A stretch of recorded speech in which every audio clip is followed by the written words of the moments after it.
న్యాయాధిపతులు మొదటి అధ్యాయము.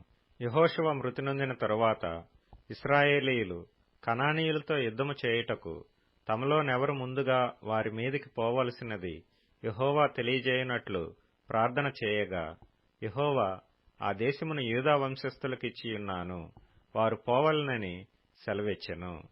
అప్పుడు యూదా వంశస్థులు తమ సహోదరులైన షిమ్యోనీయులతో, మనము కనానీయులతో యుద్ధము చేయుటకు మా వంతులోనికి మాతో కూడా రండి, మేమును మీతో కూడా మీ వంతులోనికి వచ్చెదమని చెప్పగా, షిమ్యోనీయులు వారితో కూడా పోయిరి.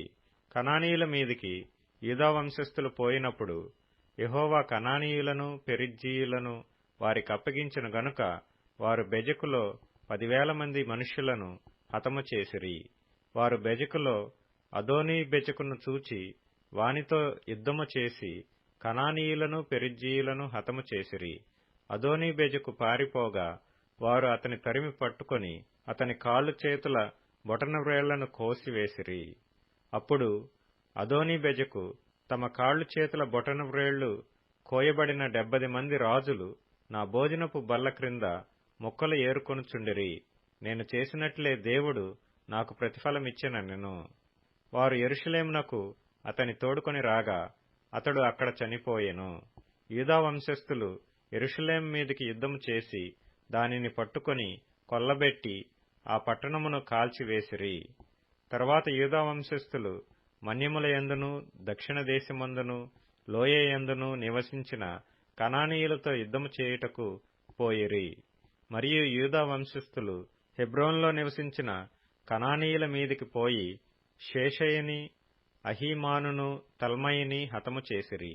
ఆ హెబ్రోను పేరు కిర్యతర్బా. అక్కడి నుండి వారు దెబీరు నివాసుల మీదికి పోయిరి. పూర్వము దెబీరు పేరు కిర్యత్సెఫెరు.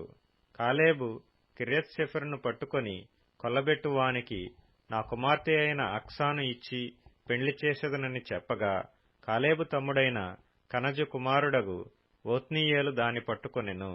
గనుక కాలేబు కుమార్తె అయిన అక్సాను అతనికిచ్చి పెండ్లి చేసెను. ఆమె తన పెనిమిటి ఇంట ప్రవేశించినప్పుడు తన తండ్రిని ఒక పొలము అడుగుటకు అతనిని ప్రేరేపించెను. ఆమె గాడిదను దిగగా, కాలేబు నీకేమి కావాలనని అడిగెను.